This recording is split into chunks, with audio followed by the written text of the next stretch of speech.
Tales of Dread is back from the dead. Tonight, I have some scary Bigfoot encounters for you. On the day of my encounter, my companions and I decided to trek up to the Fire Lookout Station, atop Shadow Mountain. The hike starts at the Grand Lake entrance location. We quickly found ourselves winding around the lake, with Shadow Mountain in full view. In hindsight, I would strongly advise wearing bug spray when strolling near the lake. It was something we didn't have that day, and we paid dearly for it. The bugs were very nasty at times, because we were so near to the water's edge. Once we were out of the region, we began to travel immediately towards the mountain and its mountain track. By the time we were halfway up the mountain trail, we'd spotted a bear, many deer, many chipmunks, and what I thought was a mink or something similar. Once you pass the halfway mark, the trail becomes fairly steep, and there were a lot of trees on the trail that day, making things difficult for us. Nonetheless, we got it to the top and approached the viewpoint with relief, only to be disappointed. To our dismay, the tower staircase was locked, preventing us from ascending up it. Basically, it's a short stone tower with painted brown planks making a deck base on top, to which a little hut-like building is connected. So we sat up there for maybe an hour or two, admiring the views from all sides of the mountain. It was quite stunning, and I would strongly suggest it to anyone with a good set of legs. The trees in this area are primarily narrow-growth pines, possibly spruce. A fair number of them are dead, creating a sort of screen for your eyes as you look around on the trail. We had spotted bears and animals roaming through this timber screening on our trip up to the Lookout petrol station. It provided the impression of something wandering behind a stockade fence with every other slot eliminated. What I'm attempting to do here is visually prepare you for what we're about to witness when we descend from Shadow Mountain. As we descended the slope, the three of us had just gotten through the steepest section. It was at that time when my girlfriend Trisha said, "Look guys, there is another bear down there." As we all turned our heads to look, I believe Trisha recognized, as we all did, that this wasn't a bear, but a Bigfoot. This appeared to be an easy error to make at first, because of the broken field of vision caused by all the dead gray trees.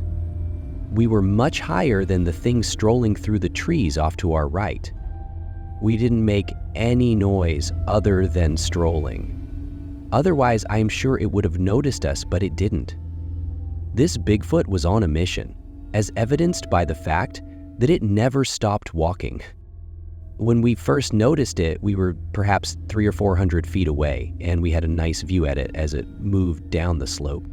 The only way it could have seen us was to look up and over its left shoulder, which it fortunately did not do. There was nowhere to hide where we were on the route, so we just stood there silently and observed. This thing was moving fast through the densely packed trees, and we could see the treetops vibrating back and forth as it worked its way through, clearing the path with its arms and hands. I would say that most of the trees in here were between 12 and 20 feet tall. We estimated that the Bigfoot was quite tall. It was an amazing sight to see, and no, it wasn't a man in a monkey suit. One of the most unpleasant aspects of having a sighting like this is how your friends react after you tell them about your encounter. Speaking for myself, I was as high as a kite for weeks after the sighting, eager to tell everyone what I'd seen. However, those euphoric sensations quickly faded when I saw and heard the reactions of individuals with whom I communicated. It's a heartbreaking shame that individuals choose to be so ignorant about these issues. However, this is coming from the perspective of someone who has just seen one. I'm not sure how I would have reacted if you had informed me about your incident, but I'd like to believe that I would have responded better than most. My friend Anthony and I had planned to spend 5 days trekking and camping in Grand Teton National Park. We worked our way into and through a number of sites within the park over the first 3 days. On the 4th day, we found ourselves sitting at a higher level, overlooking Lake Solitude in the valley and the western slope of Grand Teton in the distance. Both slopes leading down to the lake were visible from our elevated vantage point. They were occasionally covered in vast expanses of pine trees. This was a big panoramic image that I'm striving to depict in your mind's eye so you can better appreciate what I'm saying. When you see anything in the distance, it's quite difficult to determine how far away it is. Everything is considerably further away than it appears, which becomes clear as you start hiking towards what you're seeing. We were seated on this low mountainside overlooking what I had just described to you, admiring the scene. We both had a decent pair of field glasses, which we hadn't used until Anthony's attention was drawn to something below us. He dug inside his rucksack for his binoculars and brought them to his eyes without saying anything.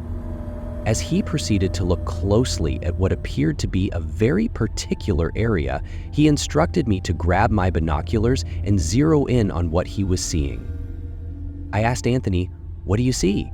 He replied, "Just grab your glasses and look between those two groups of trees down there on the right." I did as he said and began scanning the region about which he spoke when I exclaimed, "It's a damn Bigfoot!" Anthony said to me, "I know." I only wanted to hear what you would say to validate what I already knew. There was no question about it. The two of us had our eyes fixated on a gigantic black beast wandering on two legs in and out of the trees on the slope far below us. The distance could have been at least a mile or longer. However, with the 20 by 50 binoculars, we had an excellent field of vision, including the Bigfoot and its activity. Now, I don't need to explain why I immediately assumed it was a Bigfoot, but what we were seeing was painfully evident. First and foremost, no one has ever been spotted hiking or hunting in these parts, clothed all in black with no shoes or boots. Second, no one would be in this location without a bag and supplies, simply sauntering around in the bush. Third, there is literally and virtually no one out here, particularly where we were.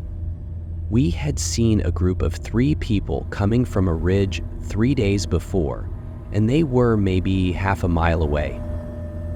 That was it. As far as human contact is concerned, as we sat watching the Bigfoot stroll through our lenses, it abruptly halted. As it faced one of the pines, it started doing something with its arms spread.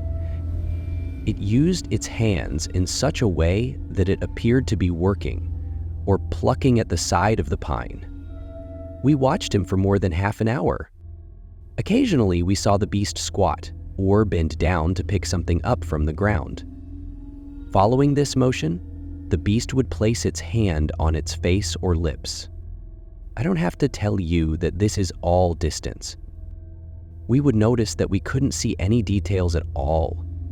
After spending a significant period of time near this tree, the creature began to move in and out of our area of vision.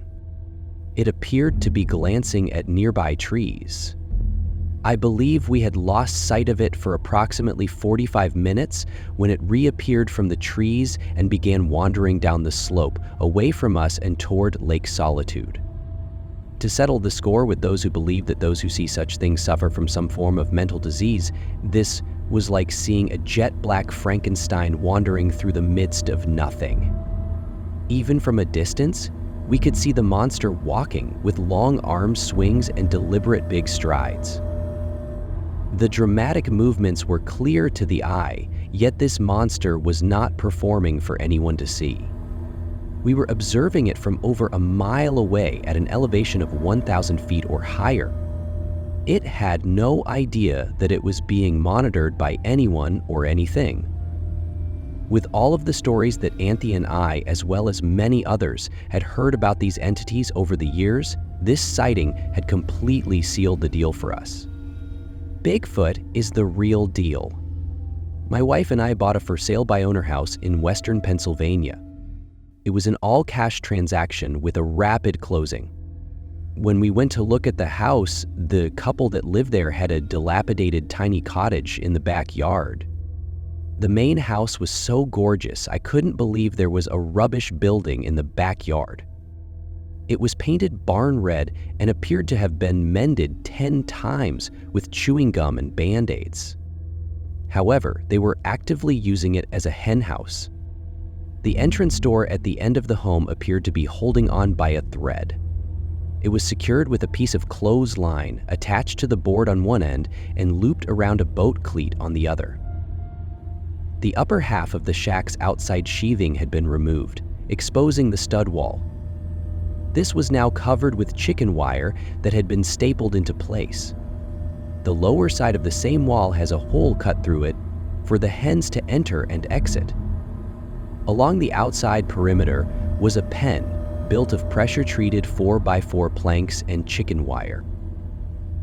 It was the most Ramshock garbage box setup I'd ever seen. 2 weeks before we concluded the sale, they asked my wife and me whether we wanted them to leave the chickens for us, to which we declined. "Thank you." We left it at that. During some small conversation at the closing table in the attorney's office, we questioned how they fared with the chicken removal. John, the husband, replied, "Thank God, we got rid of them at the last minute yesterday afternoon." The next day, my wife and I were discussing painting the interior of the house. My friend Lou was preparing the bathroom for a new tile installation. We moved in less than 6 days later. On the evening of April 26, 2015, 3 days after we moved in, all hell broke loose. I recalled the exact date since we had just celebrated my wife's first birthday in our new home on the 25th. I stepped out of the back door onto the patio during the final stages of twilight after the sun had already set for the day. I had just arrived home from work.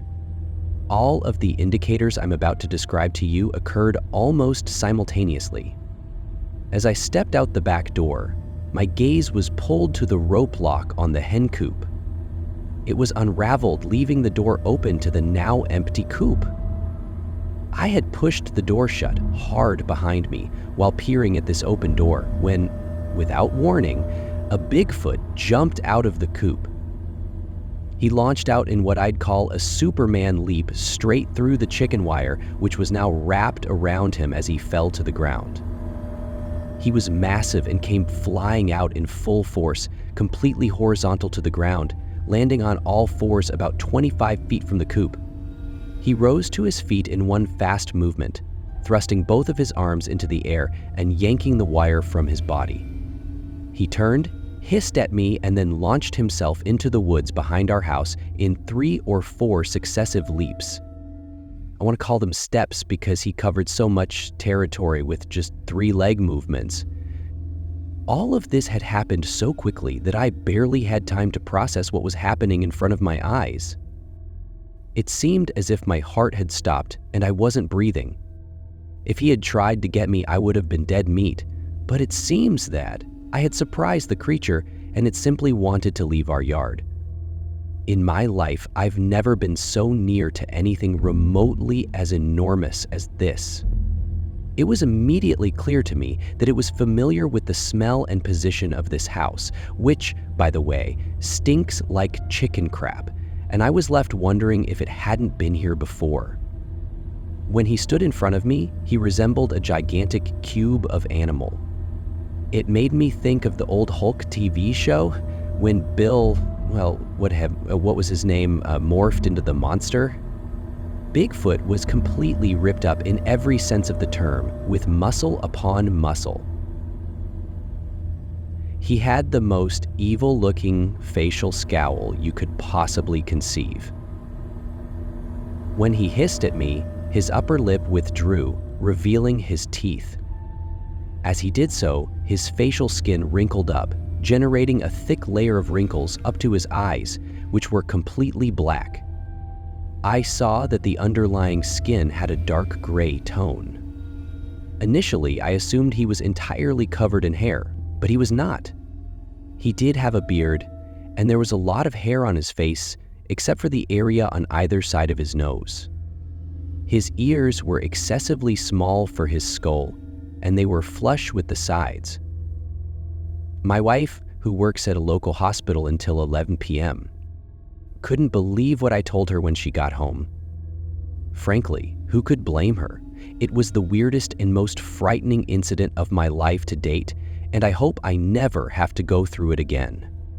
Chloe and I had been on a day trek in Glacier National Park when we came to the McDonald Creek footbridge. Now, I'm not sure why they call this a stream, because it's pretty big and has white water in every direction.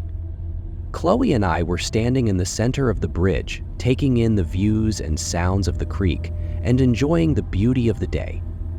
We may have been waiting there for nearly a half hour before deciding to continue our small adventure, crossing the rest of the bridge and entering the trail. As you cross the bridge, the trail continues along the bottom side of what I would describe as a tiny mountain with pines growing up the steep slopes. We were just getting started on the trail after crossing the footbridge when Chloe asked me, "Ed, what is that over there?" As my gaze focused on where she was now pointing, I noticed a gigantic, fur-covered beast emerge from behind a tree, only about 50 feet away from us. This creature was at least 4 or 5 times as wide as the tree it was hiding behind, and it kept moving its head behind and then away from the tree, occasionally peering directly at us. It was tremendous in size, and Chloe had clutched my arm in fright. The moment I saw it, I knew I was staring at a Bigfoot. It was repeating the process of moving behind the tree and then glancing back at us so quickly that it was difficult to count how many times it had happened. The tree it was standing behind was only about 14 inches wide, with at least a foot of its body visible on all sides. In the moment, I remember thinking that it must have been watching us on the bridge and that we had caught it off guard as we rapidly resumed our journey in the direction it was standing. At any rate, it appeared apprehensive, which made me unhappy. If it had decided to attack us and cause us harm, we would have had little to no defense against it. It was around 8 or 9 feet tall and incredibly broad. When it tilted or leaned away from the tree, its left hand stayed on the side of the trunk while the rest of its body became visible. Its mouth was shut the entire time, and it didn't make as much noise as it seemed. As far as we could tell, the face was quite flat, and the expression was really cruel or evil-looking, despite the fact that it was not acting in accordance with its looks. What I just described had been going on for about a minute when it turned and began moving up the slope at an angle away from us. This was an extremely steep climb with densely packed trees, but each step appeared to be around 10 feet long. In roughly 5 strides, the Bigfoot had disappeared into the trees, covering a distance of 40 or 50 feet. We could hear crunching noises for another 30 seconds or so, and then nothing. My wife and I promptly withdrew back over the bridge and made our escape. Chloe was visibly shivering, and I'm certain I was in shock as well. I recall breathing very shallowly and having difficulty gathering my thoughts about what had just happened. As previously stated, this Bigfoot was at least 3 to 4 feet wide at the waist and tapered outward from there.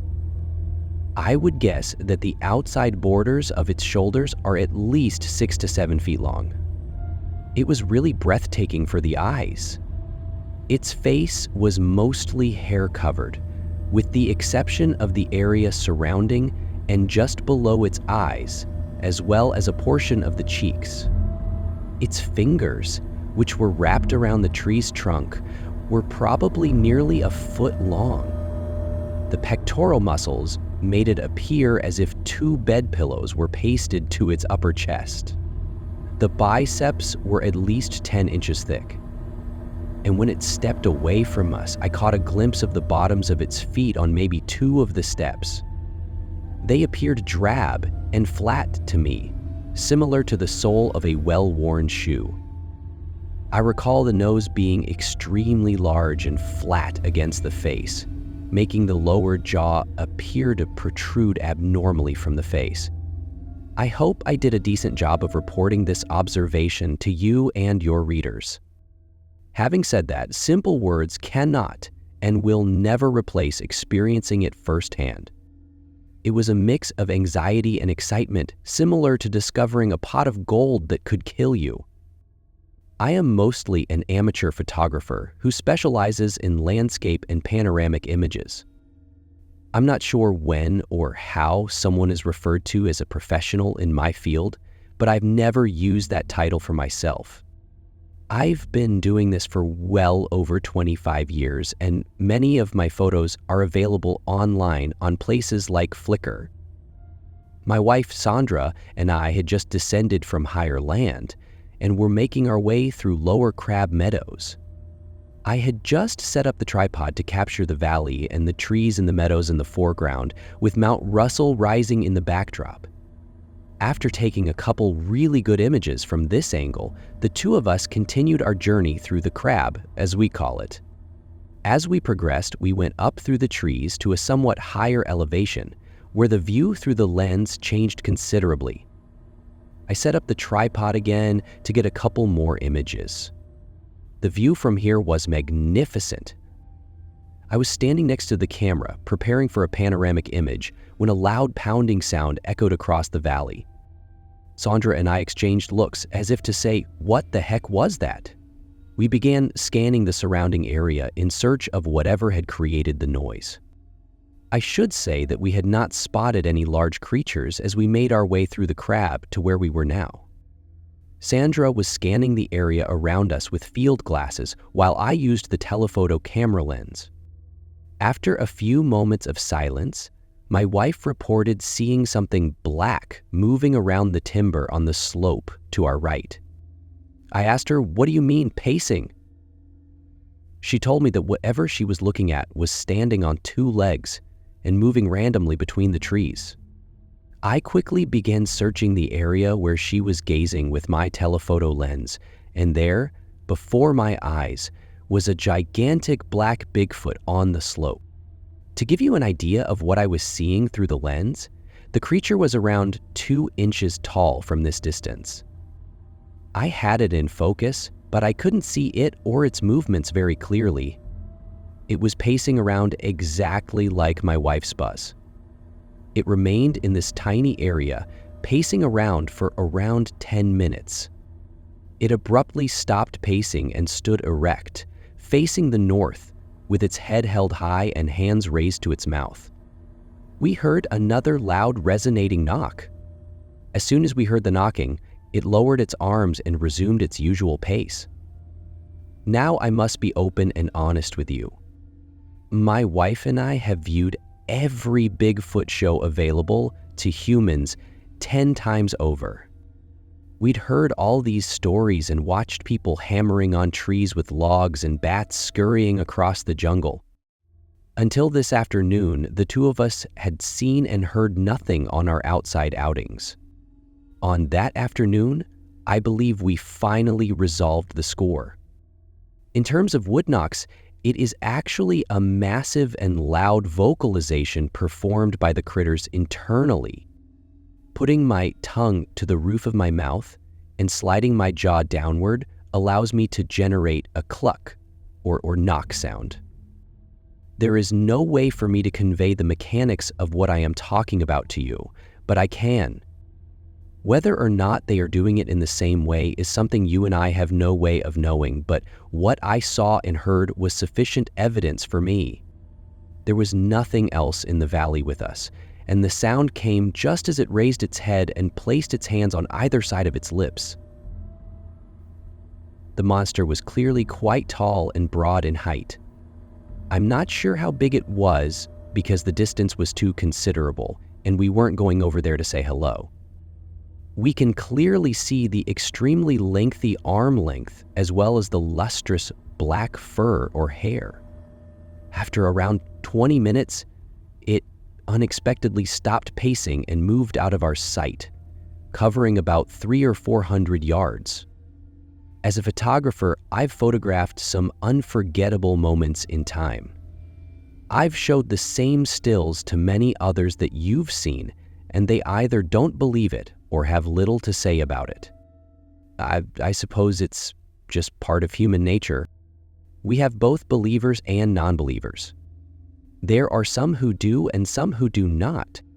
Sandra and I have undoubtedly joined the ranks of believers. Lyle and I were stretching our legs on the shoreline around 20 miles south of Cape Flattery and perhaps 10 miles due east of Olympic National Park in June 2011. The roadway allows you to get very near to the shore, and we were trekking below a little bluff that includes a very restricted band of wildlife control zones. We began our hike at around 7:30 a.m. Lyle and I frequently hike along a long stretch of shoreline at various times of the year. Lyle, an artist, comes here to collect driftwood for his works. We were hugging the bluff, foraging among the high-tide detritus in search of excellent treasures, when we came to a bend in the bluff on our left. Once you've gotten around this bend, you'll see a long expanse of beach that stretches for miles south. As soon as our eyes cleared the bluff, we noticed two enormous, darkly colored individuals moving around a large mass laying on the shore. One of the people was upright, while the other appeared to be on the ground, moving around.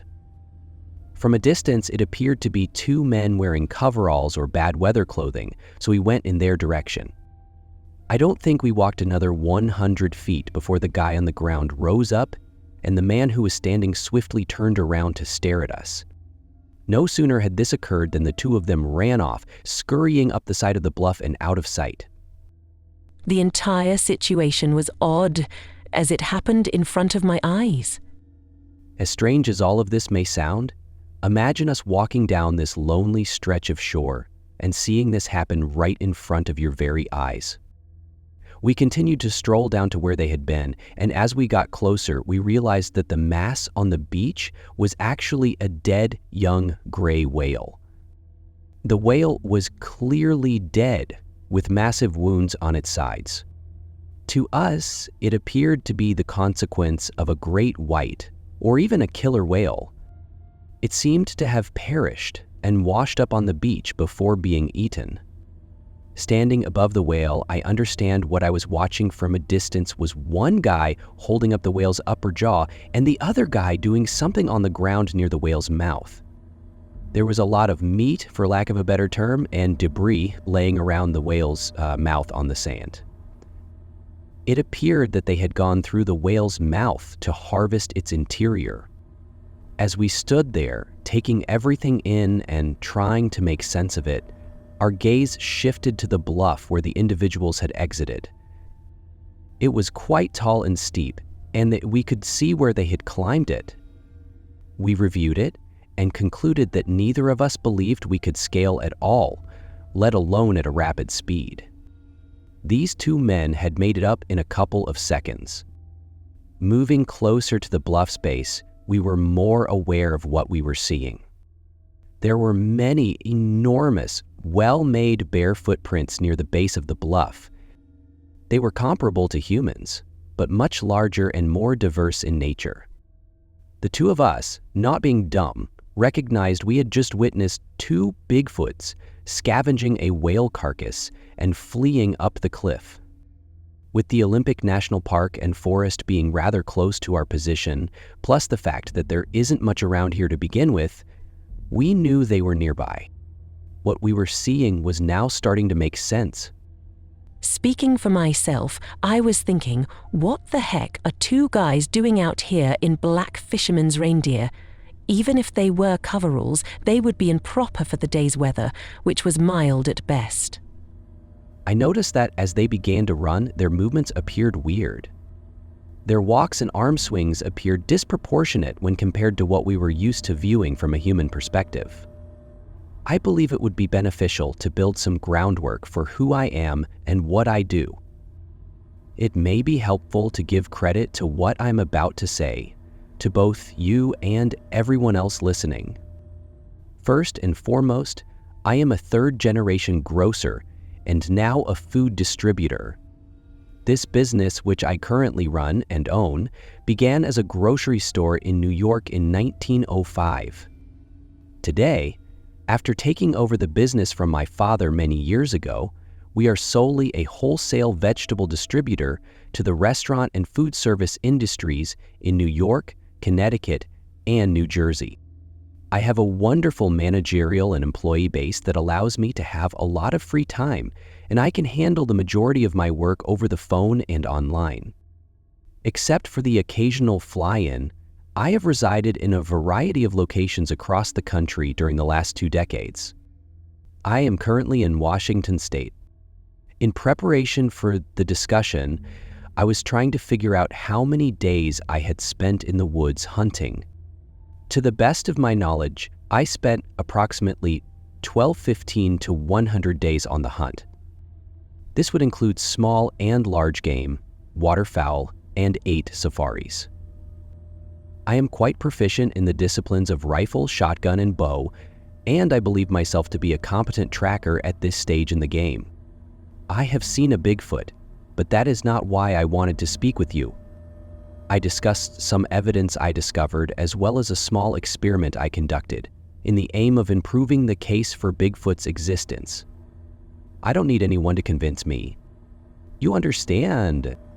In the fall of 2006, when pursuing some deer on the outskirts of the Pasaton Wilderness, I seen a huge Bigfoot pass above my location on a hillside while I was hunting below. As I already stated, I am not here to discuss this sighting, since I just do not have much to say about it. I saw it and it was the real deal, that's all. What I want to talk about is the later bone pile that I discovered in my experiments with it. In 2008, I was stalking in the Henry M. Jackson Wilderness, west of Chelan, when I stumbled across an area devoid of all warm-blooded animals. It must have been more than a mile before I realized there were no creatures, large or little, in this area, which was quite odd in and of itself. A short time later, I came across what I'll call a tiny clearing, littered with the remains of nearly everything that lives in these regions. I'm talking about skulls, legs, and everything in between. Now, I wasn't standing there counting bones or anything, but there were so many bones from so many different creatures that it was impossible to tell which belonged to which. To clarify, if you shoot a deer in the woods and leave it alone for 6 months, there will be no evidence of the animal's body left. In fact, I believe that the skull is the last item to disappear because it is almost always the only thing I find when hunting. Perhaps the skull has less marrow, although I'm not sure why.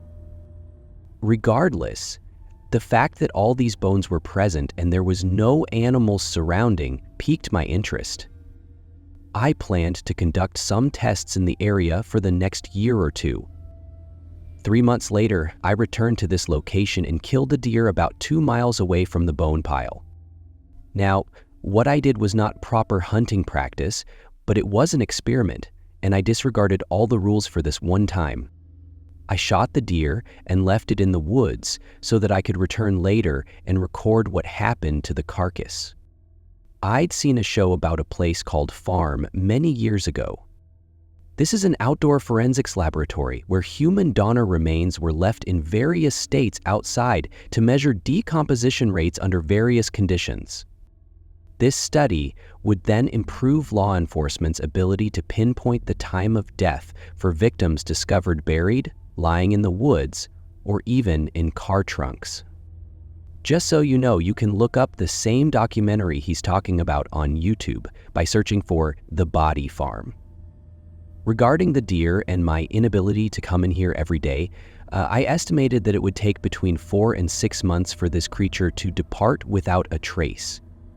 There was probably nothing left, and this had occurred less than 2 miles from the bone pile, which was still present and undamaged. I should also remark that any hunter worth their salt will tell you that no predatory animal, be it a bear, lion, wolf, fox, coyote, or anything else, will return to the same area to retrieve their prey repeatedly. Whatever they don't eat will be consumed by something else quite fast. After completing my small experiment, only 2 miles from the side of the bone pile, I returned and installed 3 game cameras in low and high places near the pile, leaving them there for 1 month.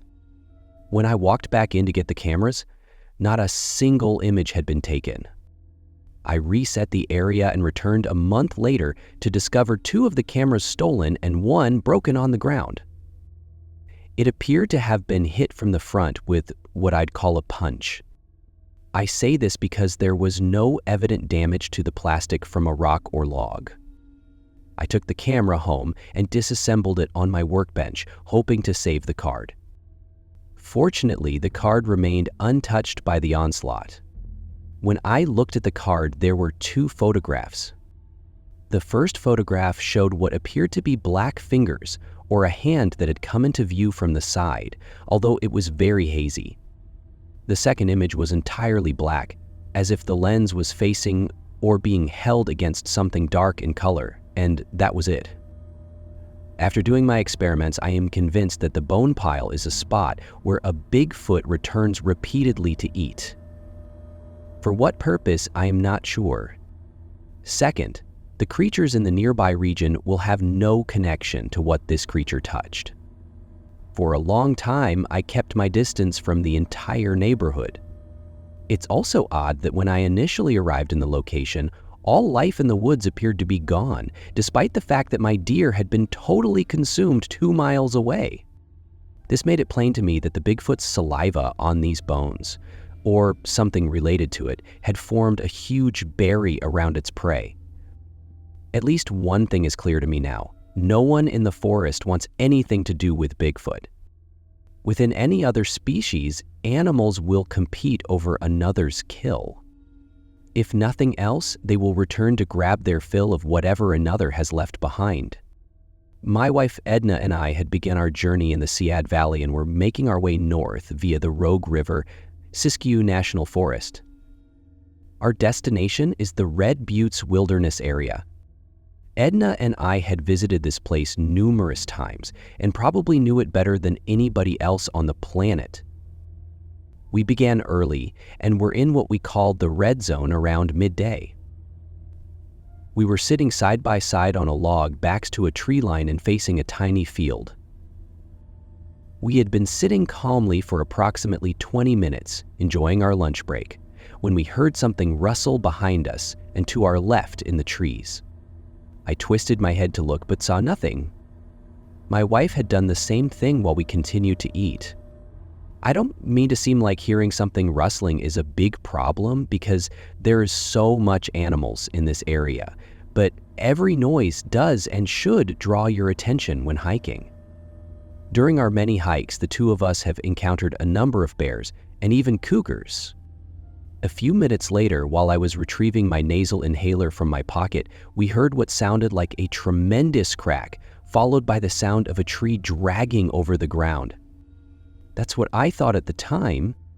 The 2 of us stood up from our log seats and turned to face the woods in the direction of the noise, with the trees about 75 feet in front of us. From our position, we couldn't see into the trees to our left or right, but there was a little opening straight in front of us. We continued to stare and listen as the sound of something dragging appeared to get closer and louder. Suddenly, a Bigfoot appeared from behind the trees to our right, striding into this area and pulling a small tree with its right hand. As soon as it passed through the tree barrier and into the opening, it turned to face us and dropped the tree it was holding. Turning to the right, it began to stroll slowly towards the back of the opening before disappearing back into the woods. It craned its neck to glance back at us as it went away, eventually disappearing completely. I don't think we moved ahead until about 5 minutes after we saw it drop the tree. Edna and I stood there, looking at the tree. It was dead, but it was too enormous to be dragged around. It must have been at least 30 feet long and roughly 6 inches in diameter at its base. It's unclear why or where this creature was pulling this particular tree. Our opinions at the time were that it couldn't have intended to move it very far, since it would have grabbed another tree closer to that area.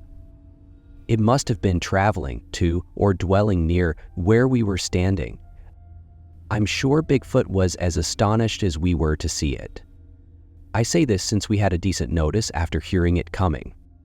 To me, the beast showed no fear when I saw it or when it saw us. Given its magnitude, the rationale is clear. We got a more than perfect view of it for about 30 seconds or so, and when we walked up to the tree it had been dragging, we noticed many boughs that it had passed behind as it walked, all of which were about 8 to 9 feet off the ground. This was one enormous mother, I can assure you. It was almost jet black, with some crimson hues that shone in the sunshine as it entered the little clearing. From the side, it appeared to be roughly 3 feet thick from the back, with fingers on the left hand hanging just below knee level. One of the anomalies was that the head appeared to be much smaller than the body. Don't get me wrong, the musculature was massive in every sense of the word, yet the head appeared quite little. We couldn't discern much muscular definition other than that the body appeared to be expanding outward, particularly the chest and back. It was clearly designed to be extremely sturdy. It was casually walking, holding this tree in one hand that, even dead, had to weigh at least a couple 100 pounds or more, not to mention its bulkiness as a 30-foot tree. Another aspect of the experience that sticks with me is how gently it strolled away after seeing us. It showed no fear or urgency after seeing us. I suppose it knows it could tear us apart if necessary, and in any case, that was our sighting, and we christened him the Red Butte's Beast. My friend and coworker Roberto and I were on a 4-day hike through a national park in Virginia, which I won't identify. There are accommodations for weary hikers along the Appalachian Trail. Remember, I'm very terrified about what happened here, so I don't want others to come here and try to discover a Bigfoot in this location. Small, secured trail-side huts can be reserved in advance and are placed in a variety of locations. They include bunk beds, mattresses, blankets, cooking utensils, and a variety of other requirements. In addition, there are many 3-sided shelters with bunk beds and an outdoor stove for comfort and cooking. Our story will unfold in the context of one of these 3-sided constructions. These 3-sided shelters are now a shared commodity. In other words, if you're in there and a couple of other hikers show up to crash for the night, you have an obligation to welcome them in and make the best of it. Everyone deserves a place to stay for the night, and it could be many miles before you find another on the route. So Roberto and I arrived at this area expecting to discover a specific shelter for the night, only to find it already inhabited by a husband and woman. After we apologized for not having anywhere else to stay for the night, they insisted no further apologies were needed. In fact, they stated, "We're glad you came by because there have been some strange happenings here and we didn't want to be here alone tonight." Naturally, the question arose, what exactly are the weird incidents you mention? Before I proceed, I'd want to point out that these are 3-sided shelters. They have a roof with 2 sides and a rear, one of which is fully exposed to anybody and whatever comes by. We were, by the way, spending the night in the refuge near Loft Mountain. The pair went on to tell us that around 2 years ago, a group of 4 hikers was doing the same thing just south of us at a shelter on Big Flat Mountain. When I woke up in the morning, one of the 4 people in the group had left the shelter. Her backpack was left behind. The pair went on to state that over the course of several days, a huge search for the missing girl yielded no results. Several weeks later, near the West Virginia border, and many miles from the place of the disappearance, a man wandering through the woods discovered the girl's body hung over the upper limb of a huge tree, naked and half-mutilated. After they told us this story, I couldn't sleep for a night. In the morning, as we were preparing to resume our journey, my companion, Roberto, a half-mad rebel from Central America, had the boneheaded idea that we should proceed south and spend the night at the same shelter where this event had occurred only 2 years before.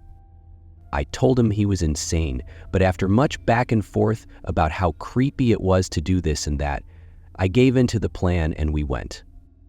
When we arrived, it was nearly identical to where we had slept the night before. only this night he and I were alone.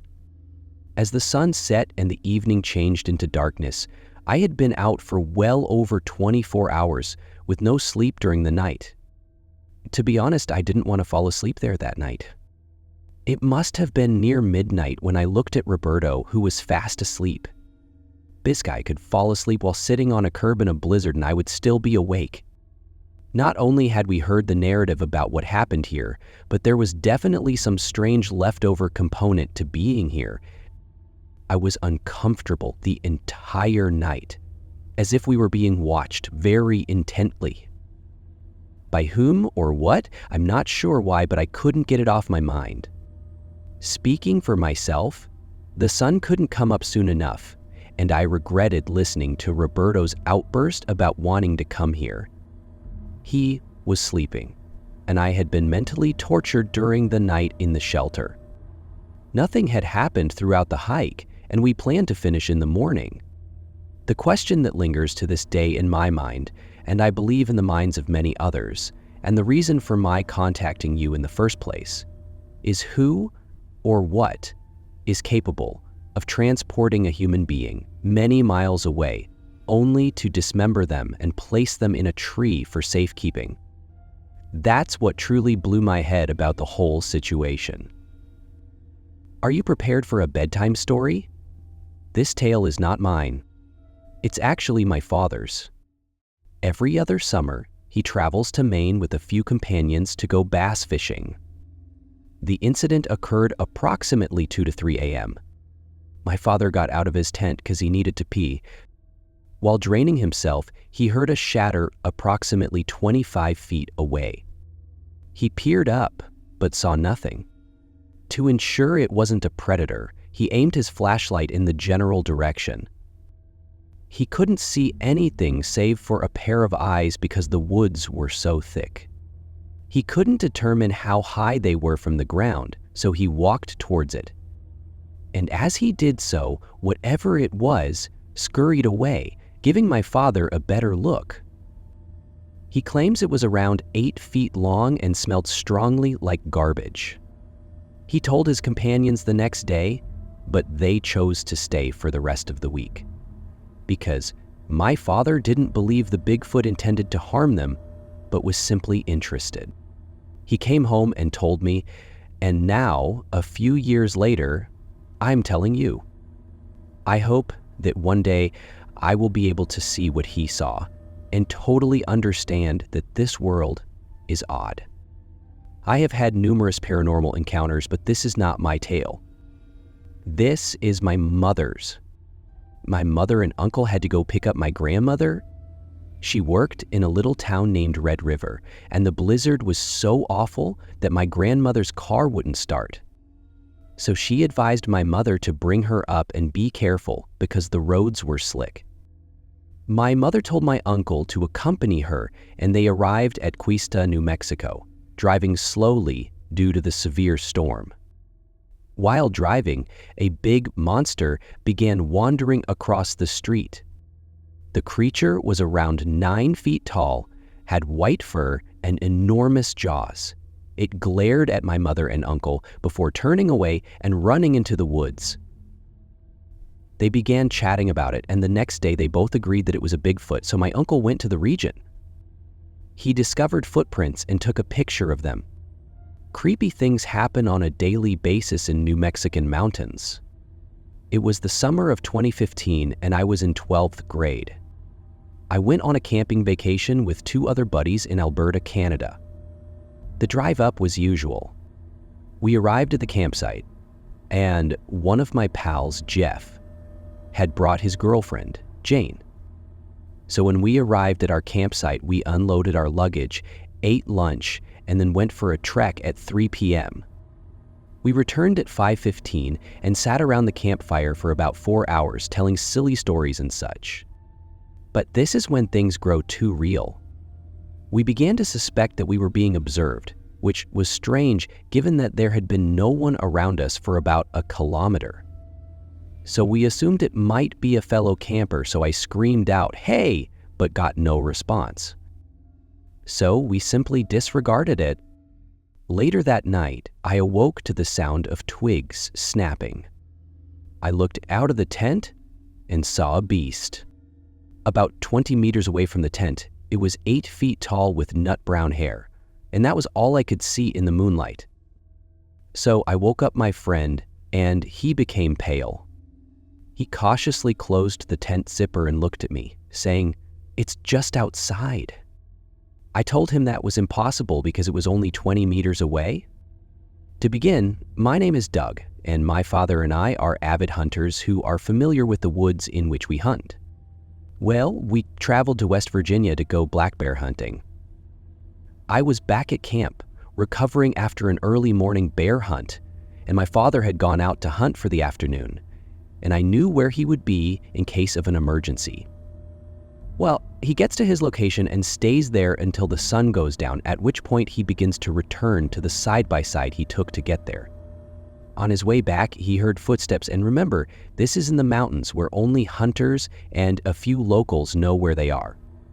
The footfall he heard were neither human nor bear, and he paused for a moment before continuing going till the most blood-curdling but powerful shout came from behind him, and he thought, so this is how it ends nicely. It'll be one heck of a race.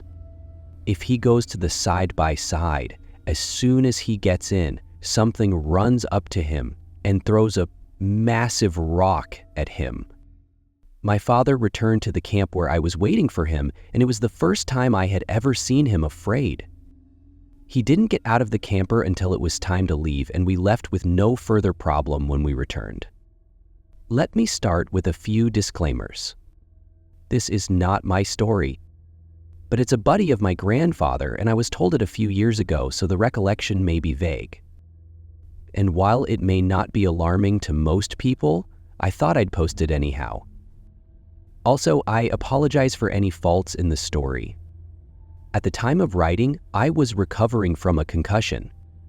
This story occurred in upstate New York. My grandfather's acquaintance went hunting with one other individual. For privacy considerations, I will not use the names of the characters in this story. Anyway, they came upon a road and decided to split off, heading in opposite directions. He positioned himself on a rock and waited until approximately 4 p.m., but nothing appeared. At this point, he decided to meet with his pal. When he got off the rock he was sitting on, he noticed someone walking through the woods across a clearing not far from him. The monster walked out of the trees, its right side facing him. He didn't know if it was a bear or a person, and he wasn't sure whether he should talk to it. He then chose to whistle at it. The monster went away from him on 2 legs and back into the jungle. It vanished from his sight. It then moved back out of the jungle, now facing him. They exchanged stares before the monster walked back into the woods and disappeared. My grandfather's companion walked back down the road, away from what he saw, until he saw his friend approaching him. He inquired whether he had been down where he saw the thing. He claimed he never went that way. He still claims that it wasn't a bear since it would have staggered on 2 legs, and that it wasn't a person because they would have notified them to their presence. He insists it was Bigfoot. This is from a secondhand source, so you may decide whether or not it's accurate, but I'm hoping to find out what he observed. What I'm about to tell you is entirely true. I had never told anyone in my life until now. This happened to me in 2003 on our family farm in Ohio. It was mid-October, and my father and I were on our way to the farm to deer hunt, as we did every weekend. We arrived at 5:45 in the morning. We sat in the truck, talking and joking about who was going to see more deer or shoot the biggest buck, when I felt an unusual, eerie feeling, which was normal for me, I suppose, because the woods had always given me that sense since I was a child. My father escorted me to my tree stand and ensured that I was safely seated. He wished me luck as usual, and I said I'd be back at noon. He then returned to his stand a few minutes after leaving. This intense tingling spread throughout my body, like if someone or something was observing me. At the moment, it was still dark. I began to glance around the surrounding timber, hoping to see silhouettes, but I couldn't. I was becoming really overwhelmed by the feeling of eyes on me. It had been a few minutes since I last scanned the timber. I tried again because my eyes had become more accustomed to the darkness. I looked to my left, then slowly to my right, and there's nothing. I attempt to calm down and tell myself it's nothing. You are okay. All of a sudden, I hear a crash coming from the left, and my heart sinks. A couple deer appeared to be running for their lives. They blow through the woods and don't stop, as I can hear them crashing through the timber at this moment. I can only make out the silhouettes and outlines of trees. I thought that was unusual, but assumed a coyote or something was pursuing them and shrugged it off. Maybe 5 minutes later, it's still dark, but dawn is approaching. I feel the hair on my neck spring up, and the odd feeling returns. My heart begins to pound rapidly. I hear a heavy crunching of leaves and loud snaps of sticks coming from the direction the deer raced, which was the neighbor's land. On the left side of our woods, there are more than 100 acres of switchgrass and another 100 acres of forests. I look up and see what appears to be my father approaching me. Daylight is beginning to break through, although it is still very dark inside the trees. I waited until what I assumed was my father was about 20 yards away from me before quietly asking, "What are you doing, Dad?" No response. It just keeps walking towards me, so I ask a little louder, "Dad, what are you doing?" And yet, no response. I started saying, "Hey buddy, do you realize you're trespassing?" But no one responded. And when it approached the tree where my deer stand was located, I noticed that it was not my dad. I started to freak out. I glance across the woods to where my father's tree stand is, and I notice his headlamp climbing the tree. And when I looked down, I saw this monster standing just beneath my tree stand, staring at me. Whatever it was tall enough to reach up and grab my foot effortlessly. Mind you, I am 14 feet up this tree. I began to cry out of dread, and my heart was racing so hard and fast that I felt it would explode out of my chest. I let out a feeble, muted yell. It only grumbled at me before walking away in the direction of the deer. As the darkness faded, I watched it disappear into the timber. Once it was gone, I was confronted with an abhorrent odor of body odor mixed with that of death, an old hound dog, and garbage. As the morning progressed, the woods became absolutely silent. There's no bird, squirrel, or deer. I've never heard the woods so quiet. When I had calmed down enough to crawl down and out of my tree, I raced to my father and told him I wanted to leave right away because I wasn't feeling well, so we left. This happened to me when I was 15. I'm now 29 and I've never hunted our woods in the morning since. I will not be there after dark today, and I have not informed anyone until now. I don't drink, smoke, or use drugs. Never have I promised. This is a completely factual story and the scariest thing that has ever happened. I was staying at a cabin on the Pennsylvania-Maryland border in the mountains. We were snowed in one day, and being snowed in means you're basically stuck. There are now a lot of bears and deer up there. We had salt licks, grain, and other supplies on hand, not to hunt, but to feed. Well, I go by the back window, which overlooks the subterranean garage where we kept our snowmobiles and four-wheelers. I notice a large brownish monster in the woods about 50 feet from the cabin sitting in the snow. I was surprised because I had never seen a bear there before, despite hearing legends about them. So I raced to show my mother, and as we came back to the window, the darn thing stood up. And I do not mean like a bear. I mean, imagine a large towering man standing up. It then turned around, moved with a long stride, and disappeared into the trees. We stood there in shock. "What the hell was that?" And my uncle simply answers, "Oh, that's a squatch. He's a celebrity around here." I'm not sure if he was just trying to make us feel better by making a funny remark, but after that, I never walked into those woods alone again. That is my encounter.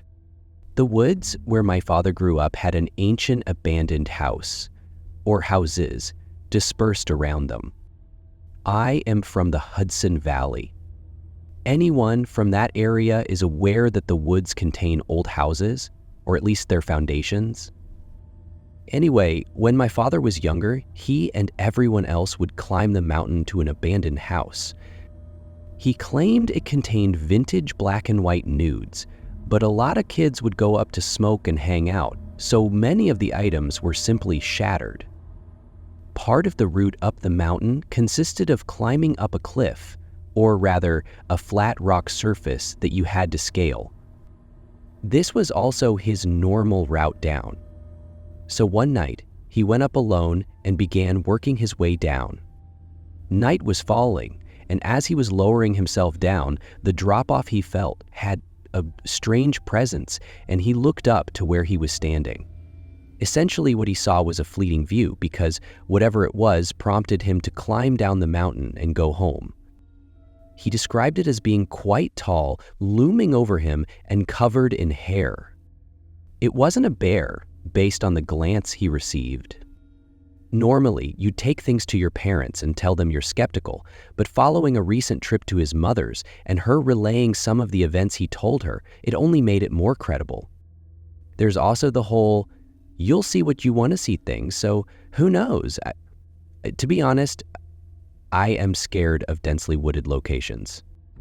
When I was a young teen, I went on a 4-day canoe excursion with friends in a rural area of the southeast United States. We stayed up late, created a bonfire, and behaved like young lads. I am sure we were making a lot of noise. The fire eventually burned down to the coals, and we were sitting around it talking when we heard a distant, high-pitched scream. It startled us for a moment, but we soon forgot about it and resumed our conversation. A little later, one of my buddies pointed to the opposite bank of the river and asked, "Guys, what's that?" We looked around, and there in the trees was a massive silhouette of a figure observing us. It was faint, but the full moon lit it and made it appear enormous. We just stared at it in shock for a moment before moving away. We went to collect our friend's father and some torches. He was determined to demonstrate us that nothing was there. We returned to the location and found it still there, so we shined our spotlights on it, but it wasn't enough to get a better look. The thing's eyes, however, flashed red in the reflection of our headlamps. We watched it study us for a while before it wandered up an embankment, back down and into the woods. That was over a decade ago, yet we hardly discuss it. We were all quite freaked. Finally, an opportunity for me to share my tale. About 10 years ago, my family and I went in the White Mountains of Arizona to chop down our Christmas tree. My father was driving our vehicle, with my grandfather in the front and my mother and sister in the rear seat. I was in the truck bed with our family's German short-haired pointer. We were traveling down a rural road when my dog started barking and growling. So I tried to see what it is, thinking it could be a bear or a mountain lion. I spotted a tall black figure strolling parallel to the road approximately 60 to 70 yards away. I yelled for my father to stop the truck.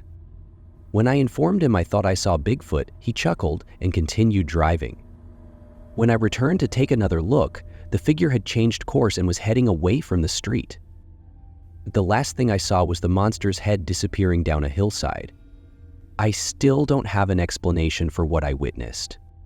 And whenever the occasion arises, my father usually makes me tell everyone my story, so he can laugh. I didn't see anything, only heard.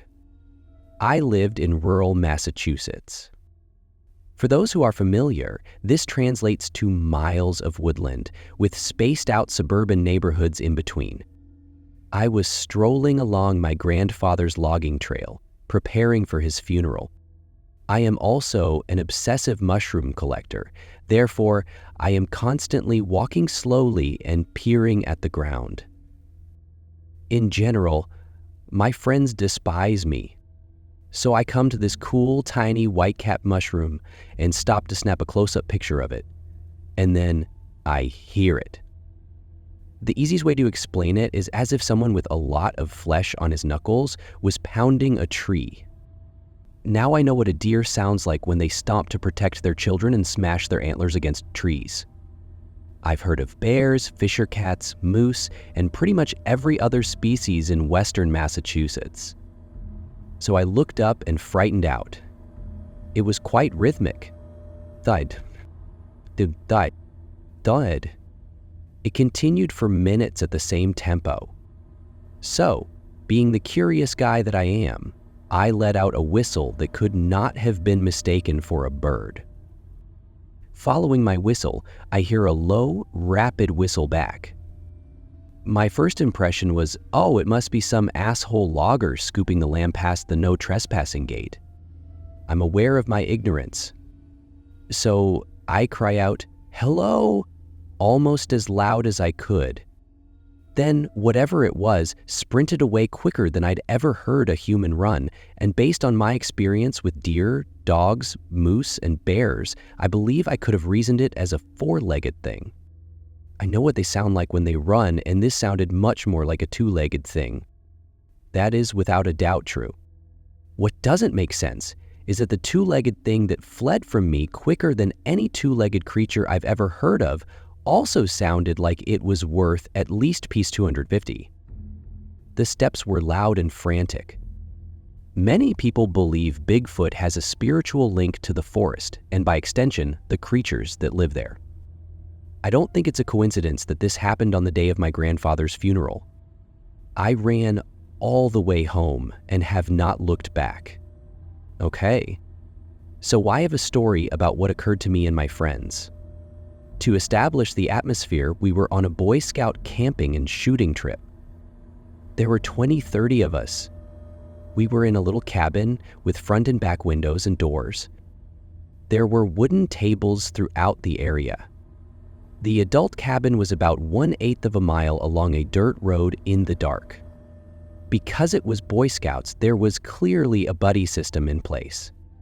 So it's around midnight and everyone has been sharing terrifying stories, just like on a typical camping trip. I needed to use the restroom and asked a friend to accompany me. He answered yes, and he took our knives. We knew there were bears in the woods, which made us feel comfortable. So we went to the bathroom and started walking back. This is where things turned scary. I experienced an instinctive fear. I looked at my companion, who had the same expression as mine. We began walking a little quicker and unfolding our pocket knives. I then turned around to see it. It resembled a cat, but it was about 6 feet tall and stood on its hind legs, slightly hunched. I panicked out and ran. My companion notices it too as we race back to the cabin. It began wailing and roaring and followed us closely. We pounded on the door and the guys let us in. We told them what we observed and they believed us. So we locked the front door and checked the back door. It had no lock. We pushed a table against it and had a child there with a knife for safety. We pulled the blinds on all of the windows that had them. One of them didn't, so we sat there with all the lights on. Then we noticed the eyeballs outside the windows without blinds. We're all shitting ourselves as the creature walks slowly to the back door. We heard it bumping into it, possibly trying to open it. It then left, but we were still convinced we were going to die. Nobody slept that night. And when the parents arrived to wake us up, we told them, but they laughed and thought we were making it up. We know what happened even if they didn't believe us. Not me, but my cousin. In the 1980s, my cousin went camping with his wife. It wasn't a busy day for camping, and according to my cousin, the ranger informed them that they were the only ones staying there that night. Anyway, it's getting late and my cousin says he sees something across the lake. He believed it was a bear standing and grabbed his binoculars. It resembled a bear, but it was standing on its hind legs. He claimed it wasn't a bear since it had the face of a 70-year-old man and had longer fur than a bear. He assumed it was someone in a suit, but it vanished swiftly. He was terrified and wanted to leave the park immediately. His wife, however, thought he was being foolish and had an overactive imagination. She had brought a firearm and insisted on their safety if anything happened. Anyway, everything was normal that night until my cousin was woken up by footsteps. His wife is still asleep at this point, and he does not want to wake her. He simply tries to be as still and quiet as possible. A figure approaches the tent. My cousin stated that he was positioned with his head on the tent's corner. This figure leans down and softly pushes its palm around the tent's corner. So the figure is essentially placing its hands around my cousin's head. I'm not sure how long he said this continued, but the figure ultimately vanished. My cousin stated it smelled like mechanical items, like someone was working on a car, but he didn't hear any cars. The following morning, everything at the campsite remained undisturbed. No issues at all. My cousin said nothing about finding footprints. There was no proof that anyone had been there. He ultimately went out and examined the region, discovering that their camping area is rumored to be a hotspot for Bigfoot and other creatures. He believes he saw a Sasquatch. I am not sure whether I believe him. If anything, I always assumed it was simply someone toying with him. I actually have numerous other anecdotes, but I didn't want a long article and I was afraid it would be overwhelming. What convinced me was that I witnessed what happened, as did my cousin. We were driving through some remote areas in my cousin's car, and it was probably around 1 or 2 a.m. We weren't smoking or drinking, just enjoying a relaxing trip. We took this road that led through some dense forests, but we had done it before, so we were not afraid. It was dark, of course, with no moon and a little sprinkling of rain. We were approaching a point in the woods where there was a street light, but it was ancient and was beginning to dim. There used to be an old structure there that was demolished, but the light remained up for a few years. Mind you, this was fairly rural, and no one lived within around 20 miles, so passing another car, let alone another human, was extremely rare at the time. It didn't help that the villagers warned people not to go into the woods at night. I was just looking out my window at the woods, and as we approached the light, the car did a movie turn, stomping on the brakes to a 180 and freaking burning rubber the other way. I feel weirded out and returned to my car, where I noticed the road illuminated by the streetlight and this big black figure beside it. It only takes one step to find oneself in the center of the road. Another step, and we're already on the other side. I gaze forward, terrified, and see my cousin's face, which is filled with extreme anxiety. We don't speak, and he drops me off. I remain up till daybreak and then go to sleep. Funny, now that I think about it.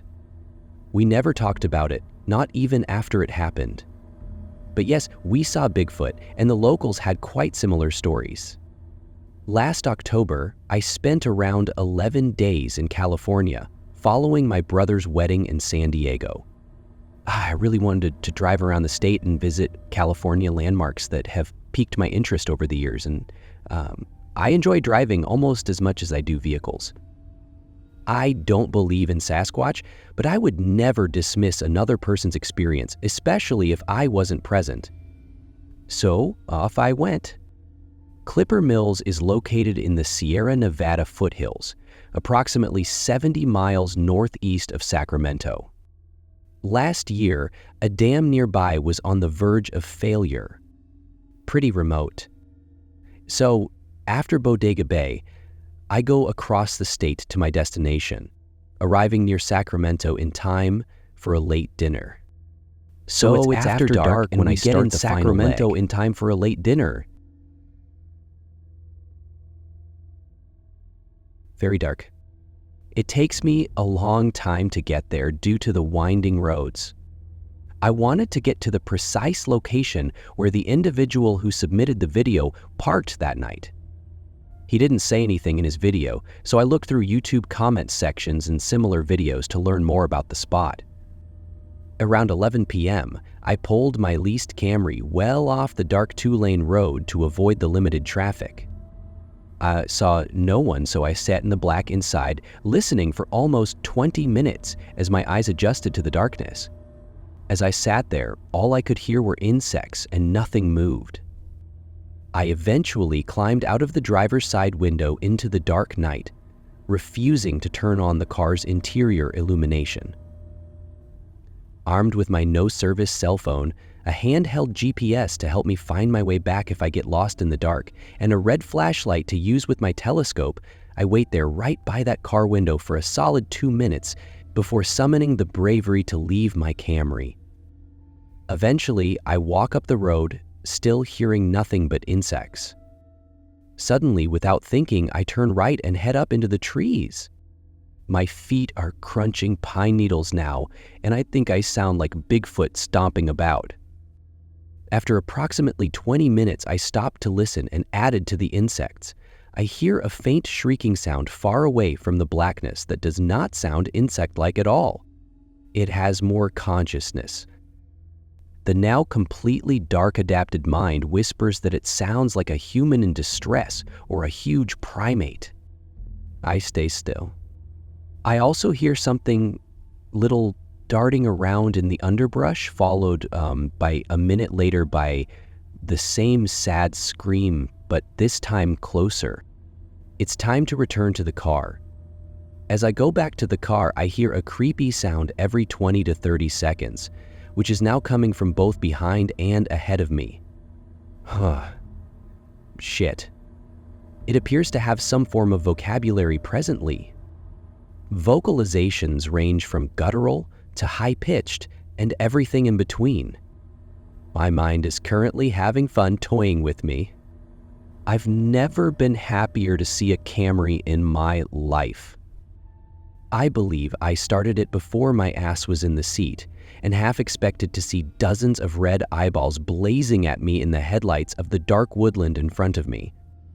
With my imagination telling me that some homicidal axe-wielding crazy was nibbling at my heels, I returned the way I had come at a much faster pace. This black lab appears out of nowhere and rushes into the woods on the other side of the road. I nearly missed crushing him. That scared the crap out of me right there.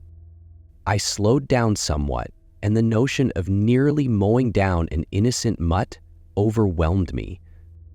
Some hour down the road toward Sacramento, I began scouring the internet on my iPad and came to the conclusion that what I heard was a barred owl or a western screech owl. I believe it's impossible to be 100% certain. However, it is quite creepy and I am tired of going alone in the woods at night. I think